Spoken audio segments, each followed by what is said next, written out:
This is the story of how America's most luxurious Art Deco landmark at 301 Park Avenue in Midtown Manhattan was built on opium money, slum rent, and family spite, then became the unofficial headquarters of the Genovese crime family. The Waldorf Astoria was not just a hotel, but a stage where organized crime bosses operated openly from penthouse suites, where politicians traded judgeships for loyalty, and where the famous Peacock Alley corridor connected two buildings born from pure family hatred.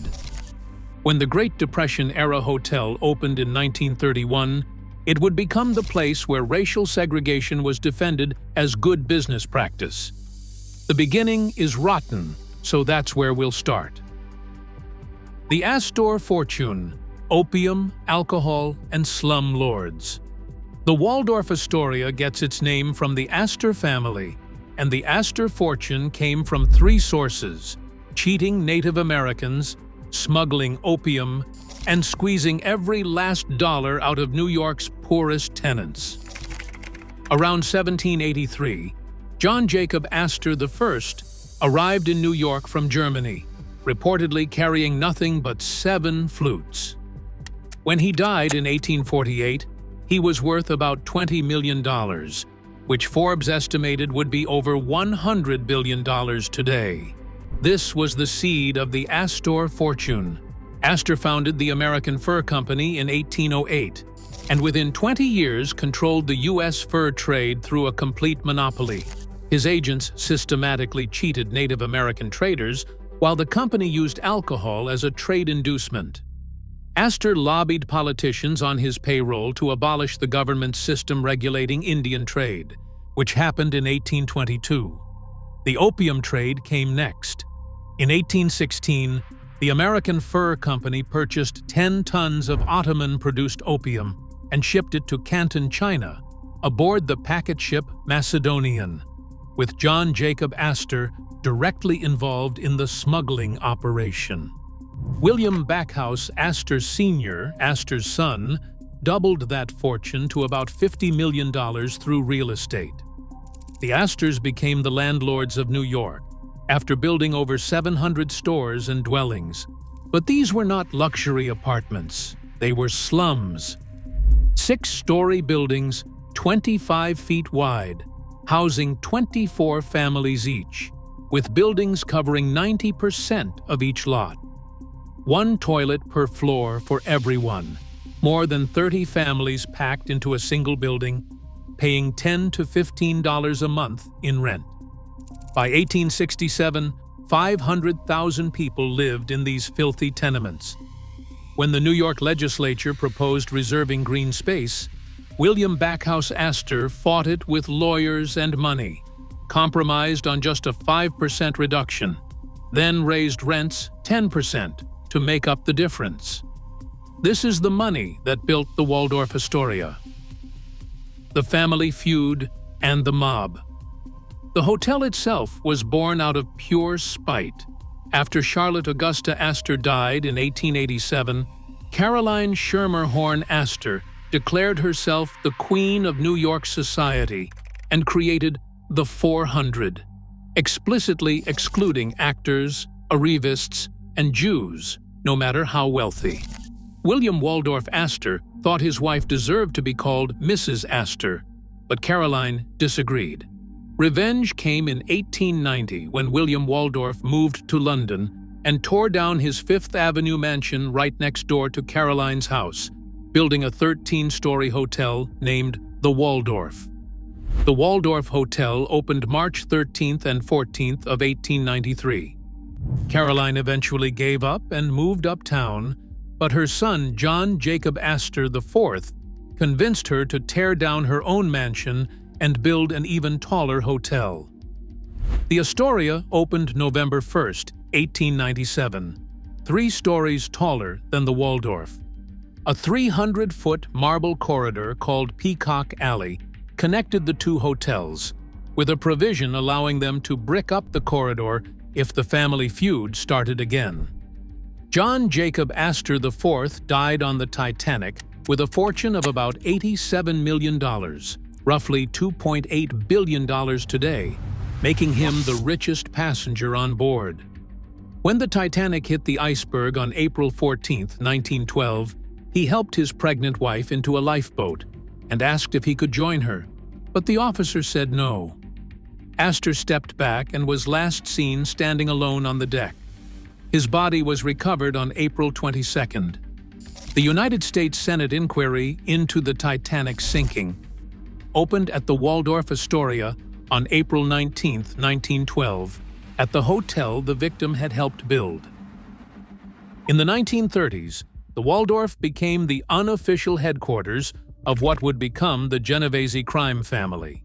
Lucky Luciano moved into Suite 39C of the Waldorf Towers, registering under the alias Charles Ross, while paying $800 a month in $100 bills. Suite 39C was a mob command center where Luciano entertained mobsters like Abner Longy Zwillman, Tony Bender, Vito Genovese, Meyer Lansky, and Frank Costello. A parking garage with a private elevator allowed Luciano to come and go without being seen. Luciano had inherited these operations from Arnold Rothstein, known as the Brain, who bankrolled bootlegging and gambling operations until his murder in 1928. Rothstein's death left a power vacuum that Luciano filled by creating the National Crime Syndicate, a structured organization that operated across family lines. One time, an associate asked for Charlie Lucky at the front desk, and the desk clerk was outraged. Luciano put the clerk on his payroll at $200 a month. In March 1936, Special Prosecutor Thomas Dewey's detectives stormed the Waldorf lobby looking for Luciano, and the bribed desk clerk tipped him off. Luciano escaped via his private elevator before Dewey eventually caught him in Hot Springs, Arkansas, on April 1, 1936. On June 18, 1936, Luciano was convicted of leading a prostitution racket worth $12 million, and he was sentenced to 30 to 50 years. Frank Costello, the Prime Minister of the underworld, had a daily routine that included the Waldorf Astoria barbershop for a shave, a shine, and a manicure. After retirement, he maintained a penthouse at the Waldorf, where Cosa Nostra bosses still paid visits seeking advice. Political corruption and segregation were woven into the hotel's history. Frank Costello inherited the Tammany Hall connections of Arnold Rothstein after Rothstein was murdered in 1928, becoming the bridge between organized crime and New York's political establishment. According to the underworld grapevine, nobody in New York City could be made a judge without Costello's consent. On August 23, 1943, Manhattan District Attorney Frank Hogan obtained a wiretap recording of New York Supreme Court Justice Thomas Aurelio pledging undying loyalty to Frank Costello in exchange for his judicial appointment. One of the most explosive revelations of mob control over the American judiciary. In 1951, the Kefauver Committee held televised hearings on organized crime. Costello's testimony was shown on television, but they only showed his hands, not his face, his nervous hands. 20 to 30 million Americans watched what became the most watched congressional hearing to that date. The Waldorf did not just tolerate discrimination, it defended it. George Bolt, the hotel's founding manager, practiced inconsistent racial segregation, where some black guests were welcomed while others were refused. When the 1895 New York State Equal Rights Law was passed, Bolt told reporters it was an outrage, as it prevents us from making any selection of our patrons. When the new Park Avenue Hotel opened in 1931, poet Langston Hughes published a satirical poem noting it was a place where no Negroes worked and none were admitted as guests.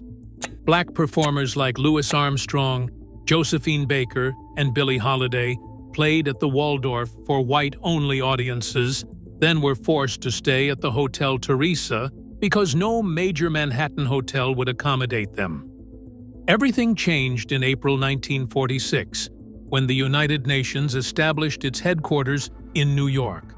Hotel manager Lucius Boomer negotiated a landmark agreement where the Waldorf would house all United Nations delegates regardless of race, and in return, the United Nations would use the Waldorf for housing.